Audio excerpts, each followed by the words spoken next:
অভিযুক্ত এটা হচ্ছে প্রভাস মণ্ডলের বাড়ি। ওকে ফাঁসি দেবেন বা কেটে দেবেন, ওকে শাস্তি দিয়ে দাও। ও যেরকম করেছে ও শাস্তি দাও। আমি মা হয়ে বলে দিই, ওকে আমি নিজেই পুলিশের হাতে দিয়েছি। এই মুহূর্তে দাঁড়িয়ে আছি সূর্যপুর অভিযুক্ত প্রভাস মণ্ডলের বাড়িতে। আমি প্রথমেই দেখাবো তার বাড়ির চিত্রটা। দেখুন, এটা হচ্ছে প্রভাস মণ্ডলের বাড়ি, একেবারে তিরপলে ঢাকা। তার বাড়িতে কেউ আছে কি আমি একটু দেখে নেব। বাড়িতে কেউ আছে? দেখুন, বাড়িতে কেউ নেই, ফাঁকা পড়ে আছে বাড়িতে। প্রভাস মণ্ডলের বাড়ি একেবারে জরাজীর্ণ। দেখুন, তার থাকারও জায়গা নেই বলা যেতে পারে, কেউ নেই। একটা চারিদিকে তিরপলের ঘেরা, একটা প্লাস্টিক দেয়া এই প্রভাস মণ্ডলের বাড়ি, যাকে প্রথম ভোর রাতে এই সূর্যপুরের ঘটনায় যাকে প্রথম তুলে নিয়ে যাওয়া হয়েছিল সিসিটিভি ক্যামেরা দেখে, এবং তাকে নিয়ে যাওয়ার পরে একের পর এক অভিযুক্তদের নাম সেই বলে দেয়, এবং দেহ ওই 11 বছরের নাবালিকার দেহ কোথায় ছিল সেই প্রভাস মণ্ডল কিন্তু দেখিয়ে দেয়। এখানে যেটা উঠে আসছে, আমি তার দেখাবো তার মায়ের বাড়ি। প্রভাস মণ্ডলের বাড়িতে এসেছি, তার মায়ের দেখাবো। তার মায়ের বাড়ি দেখুন, একেবারে সত্যি খুবই ছোটখাটো বাড়ি, একটি জরাজীর্ণ, গরিব মানুষ। কিংবা আপনার ছেলে কি করতো? আগে হচ্ছে কি এই রান্নার কাজে টাজে যেত। হ্যাঁ, আমাদের বিষয় সম্পত্তি কিচ্ছু নেই, ওই রকম আমাকে খেটে খাওয়াবো। আপনার ছেলে এই এতে জড়িয়ে গেল কিভাবে? আমি কি করে বলবো? আমি তো কিছু বলতেই পারবো না। আমি তো কলকাতায় থাকতাম, আমি খাওয়া পড়া কাজ করতাম। এই যে অপরাধটা হয়েছে, একটা 11 বছরের মেয়ে যেভাবে তাকে মানে সারা রাত ধরে নির্যাতন করেছে, তার বিড়ির ছ্যাঁকচা দেয়া, ব্লেডের দাগ, নানান রকমভাবে তার শারীরিক অত্যাচার এবং কি রেপ করেছে, এবং তারপরে তাকে খুন করে বস্তাবন্দি করে পুকুরের জলে ফেলে দিয়েছে। কি বলবেন আপনি এটা নিয়ে? আর কিছু বলবো না। ওকে ফাঁসি দেবেন বা কেটে দেবেন, ওকে শাস্তি দিয়ে দাও। ও যেরকম করেছে ও শাস্তি দাও। আমার আর কিচ্ছু বলার নেই, আমি মা হয়ে বলে দিচ্ছি। কতটা কষ্ট হচ্ছে এটা বাচ্চা মেয়ের বিষয়? কতটা কষ্ট হচ্ছে না আপনার ছেলের ধরেছে, কোনটা কষ্ট হচ্ছে বেশি? দেখো, ও যেরকম মায়ের কোল থেকে গেছে, আমিও সেরকম বলে দিচ্ছি যে মা আমার কোল থেকে যাক, হয়েছে। আমি আর এর কিচ্ছু আপনার কোনো কষ্ট হচ্ছে না? হোক, আমার কষ্ট হচ্ছে, আমি তো বলেই দিচ্ছি। আচ্ছা, ও কি করতো? ছেলেটা কি করতো? ও ওই ওই কাজ করতো, রান্নার কাজে যেত, কোনো সময় অন্নপ্রাশন, শ্রাদ্ধ বাড়ি, বিয়ে, এইসব কাজ করতো। কাজ খুব করতো না, ওই ওরকম।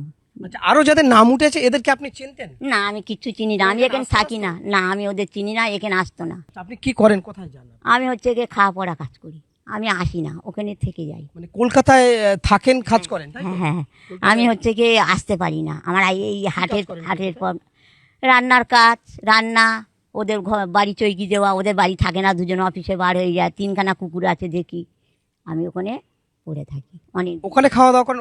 ওখানেই থাকি। আচ্ছা, আপনার ছেলের বিয়ে হয়েছিল? না, আমার ছেলে একজনের বিয়ে দিতে গিয়ে ভালোবাসা করে বিয়ে করে এনেছিল। ওই ছেলে? হ্যাঁ, আমি মেনে নিয়েছি তাই। আচ্ছা, তার তার কি মা নেই, বাবা নেই মেয়েটার। হ্যাঁ, ওরও খুব কষ্ট, দেখার কেউ নেই। আমি ওকে মেনে নিয়েছি। ও এসে খেটে খাচ্ছে, কলকাতায় কাজ করছে। ওই ছেলের কোনো ছেলেপুলে আছে? একটা ছেলে, 16 বছর বয়স। 16 বছরের ছেলে? আমরা শুনতে পাচ্ছি প্রভাস মণ্ডলের মা যেটা বলছে, জানাচ্ছে আমাদের তার একটা ছেলে আছে, কিন্তু তিনি একেবারে পাষাণ হয়ে বলছেন যে নির্যাতন করেছে এটা খুবই কষ্টদায়ক। আমি মা হয়ে বলছি ওই ছেলের আমার দরকার নেই। কি বললেন আপনারা শুনলেন? সত্যি এই মা, আমি মা তো দরকার, কিন্তু আমাদের ঘরে তো সন্তান জন্মায়, কেউ তো চায় না যে এইভাবে সেই সন্তানগুলো হোক। কিন্তু কি করবে, মা বাবা তারা অভাবের জ্বালায়, অনটনের জ্বালায় তারা কলকাতায় থাকে, বাবুর বাড়িতে কাজ করে বা বিভিন্ন জায়গায় কাজ করে। তার স্ত্রী কি করে? ওর স্ত্রী কি করে? ওই ওই ওরকম কাজ করে, রান্না বান্না, ওইসব ঘর মোছা, এইসব। আপনার ছেলে কি এর আগে কোনো বদমাইশি করেছিল মনে হয়? দেখো, বদমাশি তো করেছিল কি, মদ খেয়ে ঝগড়াঝাটি অনেক হয়েছিল। এমনি ওকে আমি নিজেই পুলিশের হাতে দিয়েছিলাম। ওটা বদমাইশ ছিল? হ্যাঁ, পুলিশে ওই মদ খেয়ে গালাগালি করছে, এর গাল দিচ্ছে, ওর গাল দিচ্ছে, বুঝেছো তো, এইসব করেছে। মানে মদটাই কি এর বেশি ক্ষতি করেছে বলে মনে হয়? ক্ষতি করছে আপনাদের? মাথা খেয়ে নেয় মদ খেলে ওর। তাহলে আপনি কি চান, মদটা বন্ধ হোক না আরো বেশি করে চলবে? কি বলতে চান? শুনুন, আমার কথায় যদি মদ তুলে দেয় খুব তো ভালো। আপনি শুভেন্দু অধিকারী কি বলবেন এই মদ সম্পর্কে? কি বলবেন? তুলে দিতে বলবেন? একদম তুলে দিক না। আর আমার ছেলের ওই সুমন্য অধিকারী বলে দিচ্ছি, ওকে যা করবে, ফাঁসি দিক, মেরে ফেলুক, যা কিছু করুক, আমার কোনো আপত্তি নেই। ওই মদ খেলেও একটু পাগলামি করে এই গ্রামে, আর কিছুই নেই, এই গ্রামেই পাগলামি করতে। সাজা চাচ্ছে সারা রাজ্যের মানুষ, আপনারা কি বলবেন? দেখো, মা হয়ে যে সাজা তো দিতে বললো, আমরা আর গ্রামের লোক কি বলবো বলো? আমরা চাইবো কি এই গ্রামে ওই বাচ্চার ছেলেটা ফিরে আসে? ওর জন্য তো আমাদের গ্রামে বদনাম হয়ে যাচ্ছে। বদনাম হয়ে যাচ্ছে তো, একদমই খারাপ লাগছে। দেখতো না, সব ঘরের মধ্যে ভয়তে বার হতে ভয় লাগছে করতে। আচ্ছা, কেউ কি তেড়ে এসেছিল আপনাদের, কোনো গালাগালি করা, মারধর করা আপনাদের গ্রামে? না না না, কেউ আসেনি? তেরে ছিল কিন্তু গালমন্দ দেয়নি। কালকে তো এই ছিল, ওরা শুধু ঘর জানলে, ওরা বুঝতে পারলে কাল ভেঙে চুরে সব ধুয়ে যেত। কাল প্রচুর লোক এসেছিল। ভাঙচুর করেনি? না, একে ঘর ঠিক করতে পারিনি, এ ঘর ঠিক করতে পারিনি বলে ভাঙতে পারিনি কালকে। প্রচুর লোক এসেছিল, আমরা তো সব বাড়িতে। কেউ কিছু বলেনি তো?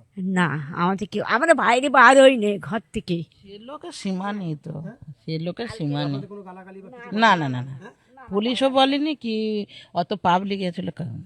দেখুন, এটাই বাংলা। যে অপরাধ করেছে সেই অপরাধীদের বাড়িতে এসছে, কিন্তু দেখুন অপরাধীদের বাড়িতে একটা পর্যন্ত কিছু ক্ষতি করেনি, তার মায়ের কিছু বলেনি, পরিবারের লোকজন যারা ছিল, গ্রামের লোকজন ছিল, কাউকে কিছু বলেনি। যারা এসেছিল কিছু বলেছে আপনাদের গালাগালি বা কোনো বাজে কথা বলেছে? কিচ্ছু বলেনি। প্রভাস মণ্ডলের মা কিন্তু চোখ ছল ছল করছে, তারপরেও প্রভাস মণ্ডলের মা বলছে ওর ফাঁসি দিক, যাই করুক, সেটা আপনারা শুনলেন।